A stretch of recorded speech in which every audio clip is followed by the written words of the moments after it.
आपलं स्वागत आहे। गेली 6 दशके सार्वजनिक जीवनात वावरणारे माजी आमदार कॉम्रेड नरसय्या आडम तथा आडम मास्तर यांनी निवडणुकीच्या राजकारणातून निवृत्तीची घोषणा केल्याने विधिमंडळातील एक वादळ शांत होत आहे। मात्र पक्षकार्य आणि कामगार हितासाठी 80 वर्षांच्या आडम यांची संघर्ष यात्रा सुरूच राहणार आहे। 3000 मोर्चे, 2000 धरणे निदर्शने, घेराव, उपोषण आणि 5 ते 6000 निवेदने हा आडम यांच्या संघर्षाचा पट आहे। 200हून अधिक खटले आणि अनेकदा तुरुंगवास हे कामगार, शोषित वंचितांच्या हक्कांसाठी त्यांना लाभलेले सन्मान। कामगारांच्या हितासाठी एवढे गुन्हे दाखल झालेला देशात दुसरा कोणी नसेल हा त्यांच्याच भाषेत गर्व नसून उद्वेग आहे।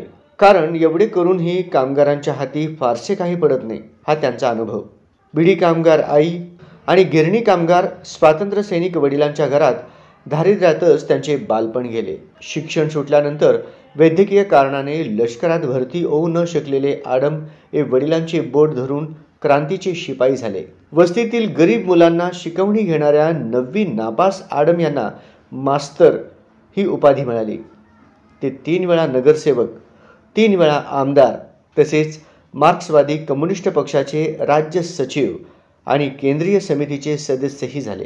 मात्र त्यांच्यातील कार्यकर्ता सतत जागा राहिला। गरिबीचे चटके सोसलेल्या आडम मास्तरांनी एक ध्यास घेऊन सोलापुरातील तब्बल 40,000 कामगारांना मालकीची घरे मिळवून दिली आहेत। याच कार्यक्रमाला पंतप्रधान नरेंद्र मोदी यांना बोलाविल्याने पक्षाने त्यांना काही काळ निलंबितही केले होते। विधानसभेच्या निवडणुकीत पराभवानंतर त्यांनी निवडणुकीच्या राजकारणातून निवृत्ती घेतली। राजकारणाला आलेले व्यवहारी स्वरूप, विचारसरणी निष्ठांची, दररोज होणारी हत्या आणि स्वार्थी डावपेच असे वातावरण त्यांच्यातल्या कार्यकर्त्याला कितपत मानवले असते हा प्रश्नच आहे।